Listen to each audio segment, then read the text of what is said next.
Hi, my name is Robert Smith. I'm one of the lead programmers on Dark Storm and also a creator of it. I'm also the founder of Fenrir Studios with Giovanni Ortiz.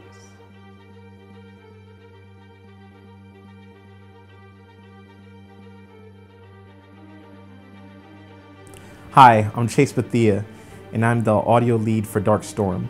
I joined the team back in December of 2012.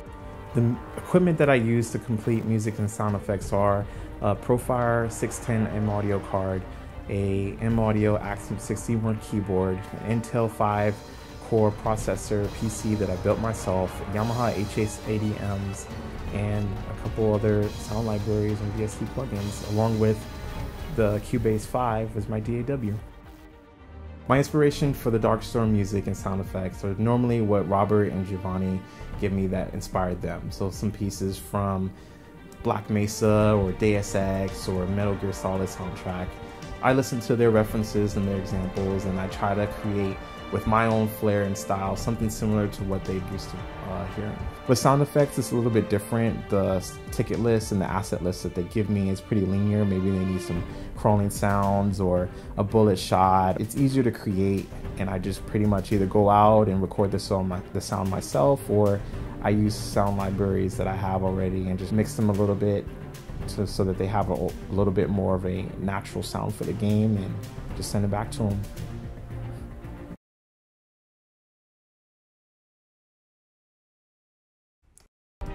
Hello? Hello. Hey everyone, my name is Kenny Zhao, and I am composing the theme for Darkstorm, which you hear now. So the primary thing about the Darkstorm theme is that it is both electronic and acoustic. And I think the idea is to get across that technological advancement sort of feel, along with the urgency of an action game, an FPS, a stealth FPS, you know.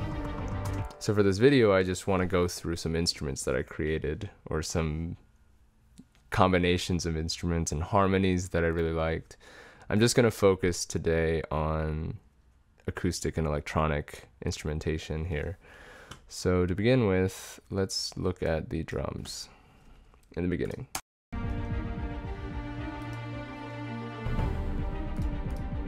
Okay, so these are drums, and they sound really electronic. This ended up coming from a bass drum, particular one.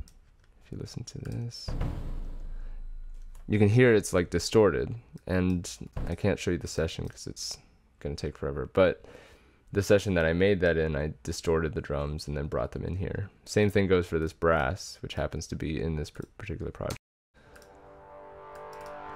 So normally it sounds like this.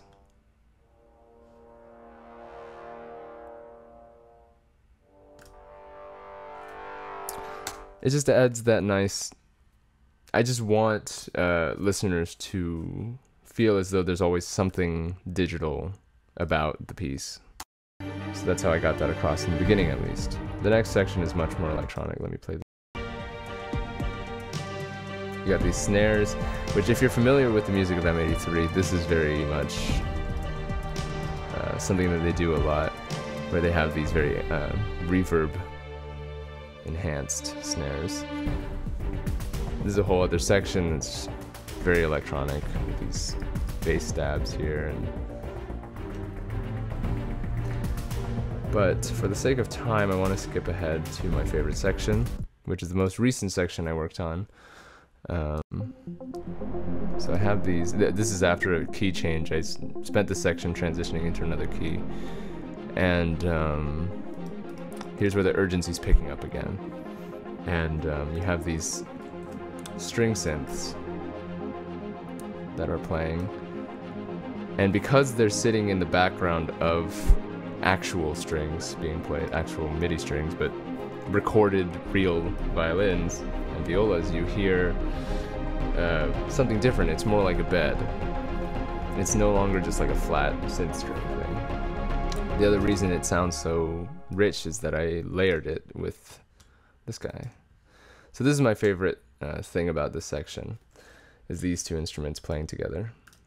So when So when this is played by itself, it sounds like this.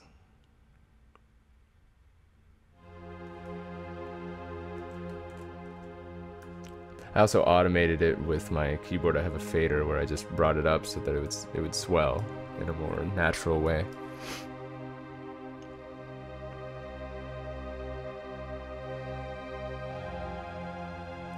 And then on top of that, I have this guy. And what I love about this instrument is that it sounds like a pad, but it's actually, you see all these arpeggios, and it's actually a short, plucky instrument. But what's great about it is that once you add a reverb to it, all of it blends together and it turns into this beautiful, slightly textured, but constantly shifting sound. Let me just play that together again. And all of it together, and with these bass drums that are really awesome.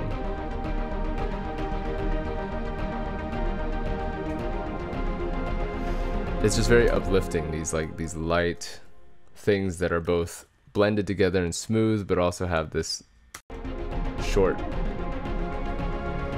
plucking feeling that sort of gets it across, I guess. Anyway, I don't want to go too long, so thank you for listening and stay tuned. I think the devs are going to be putting out lots of these videos, and I'm personally very excited to see it because we get to look at each other's processes, and I'm glad that the devs are going to be able to see this video too. Stay tuned, pay attention to Darkstorm, it's going to be huge. Thank you.